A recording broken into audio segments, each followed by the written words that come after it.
ಅಮ್ಮ, ಅದು ಕಂದ, ಏಕಿಷ್ಟು ತಡವರಿಸುತ್ತಿರುವೆ? ಅದು ಏನು ಹೇಳಬೇಕೆಂದಿರುವೆಯೋ ಅದನ್ನು ಹೇಳು. ನಾನು ನಿನ್ನ ತಾಯಿ. ನನ್ನ ಬಳಿ ಹೇಳಲು ಮುಜುಗರವೇ? ಮುಜುಗುರವೆಂದಲ್ಲ ಅಮ್ಮ,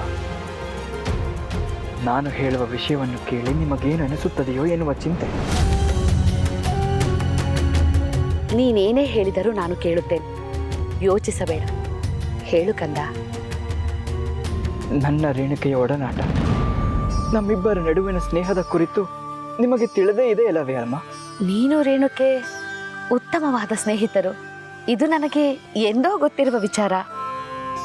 ಅಮ್ಮ, ರೇಣುಕೆಯ ಬಗ್ಗೆ ನಿನಗೇನು ಅನಿಸುತ್ತದೆ?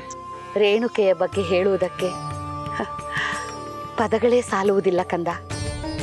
ಗುಣವಂತೆ, ಬುದ್ಧಿವಂತೆ, ರೂಪವಂತೆ, ಒಟ್ಟಾರೆಯಾಗಿ ಒಳ್ಳೆಯ ಹುಡುಗಿ. ಹೌದು, ಇದನ್ನೆಲ್ಲ ನನ್ನ ಬಳಿ ಏಕೆ ಕೇಳುತ್ತಿದ್ದೀಯೇ? ಏಕೆಂದರೆ ನಾನು ಯುವರಾಣಿ ರೇಣುಕೆಯನ್ನು ಪ್ರೀತಿಸುತ್ತಿದ್ದೇನೆ.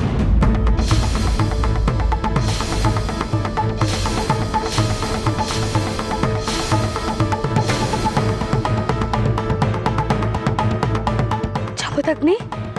ಹೌದು, ನಾನು ಅವಳನ್ನು ವಿವಾಹವಾಗಬೇಕು ಎಂದು ನಿರ್ಧರಿಸಿದ್ದೇನೆ.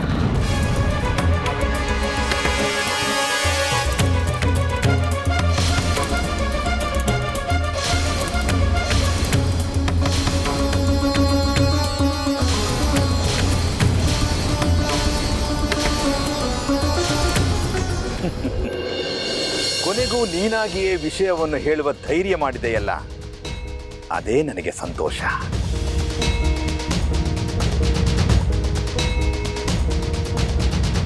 ಆದರೆ ಜಮದಗ್ನಿ ರೇಣುಕೆಯನ್ನು ಪ್ರೀತಿಸುವ ವಿಷಯ ನಿಮಗೆ ಮೊದಲೇ ಗೊತ್ತಿದ್ದೆ? ಹೌದು ಸತ್ಯವತಿ, ನನಗೆಲ್ಲವೂ ಮೊದಲೇ ತಿಳಿದಿತ್ತು.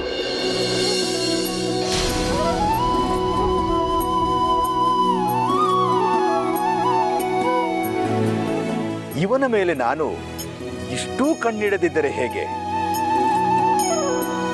ನನ್ನ ಮಗನ ಎಲ್ಲ ಆಗುಹೋಗುಗಳು ನನಗೆ ಗೊತ್ತಿರುತ್ತದೆ.